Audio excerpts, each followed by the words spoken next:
নমস্কার সবাইকে। আজকের আমার রেসিপির নাম ছানার ভাপা সন্দেশ। আপনারা যারা সুগারের পেশেন্ট বা যারা আমাদের মতো আজকালকার দিনে ডায়েট করে, তাদেরও তো মাঝে মধ্যে মিষ্টি খেতে ইচ্ছা করে। তো আমি মেইনলি তাদের জন্যই নিয়ে এসেছি এই রেসিপিটি। এবার দেখে নিন কিভাবে বানানো হবে এই ছানার ভাপা সন্দেশ। ছানার ভাপা সন্দেশ বানানোর জন্যে আমাদের মেন যে উপকরণগুলি লাগবে সেগুলি হলো গুঁড়ো দুধ, 3টে এলাচ, 3 থেকে 4 চামচ দুধ, 1 লিটার দুধের ছানা, 2 চামচ চিনি।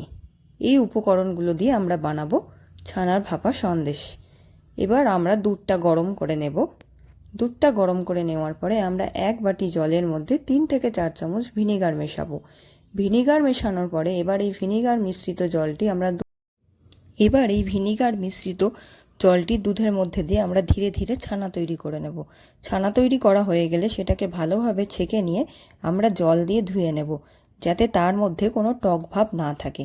তারপর ছানার মধ্যে থেকে সব জল বের করে দেব। এরপর আমরা একটা মিক্সিং জারের মধ্যে ছানা, 3 থেকে 4 চামচ লিকুইড দুধ, 3 থেকে 4টে এলাচ, 2 চামচ চিনি এবং আমরা এর মধ্যে নিয়ে নেব 2 চামচ গুঁড়ো দুধ। আমাদের খেয়াল রাখতে হবে যাতে আমাদের এই মিশ্রণটা একটু মিহি হয়।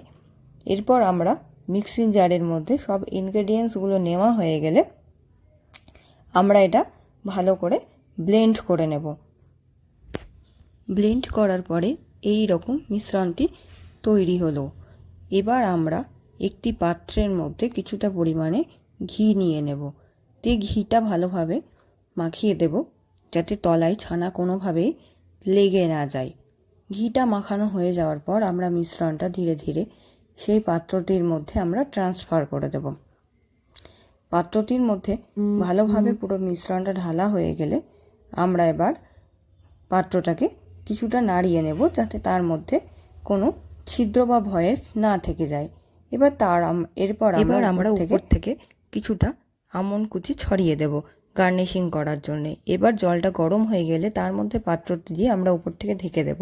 মিডিয়াম টু লো ফ্লেমে আমরা 15 মিনিট এটাকে হতে দেব। হয়ে গেলে তারপর এই যে আমাদের ভাপা সন্দেশ একদম রেডি। তারপর আমাদের সন্দেশটাকে কড়াই থেকে তুলে নিয়ে ফ্রিজের মধ্যে ঠান্ডা করতে দিতে হবে 2 থেকে 3 ঘন্টা। 2 থেকে 3 ঘন্টা হয়ে গেলেই আমাদের ভাপা সন্দেশ একদম তৈরি হয়ে গেল। এবার আমরা ভাপা সন্দেশটিকে ফ্রিজ থেকে বের করে এনে ধীরে ধীরে বরফি শেপ দিয়ে কেটে নেব। এরপর বরফির শেপে কাটা হয়ে গেলে ছানার ভাপা সন্দেশ রেডি। আপনারা যারা সুগারের পেশেন্ট বা যারা আমাদের মতো ডায়েট করছো, তোমাদের যখন মিষ্টি খাওয়ার ইচ্ছা হবে তোমরা অনায়াসে মিষ্টি খেতে পারো।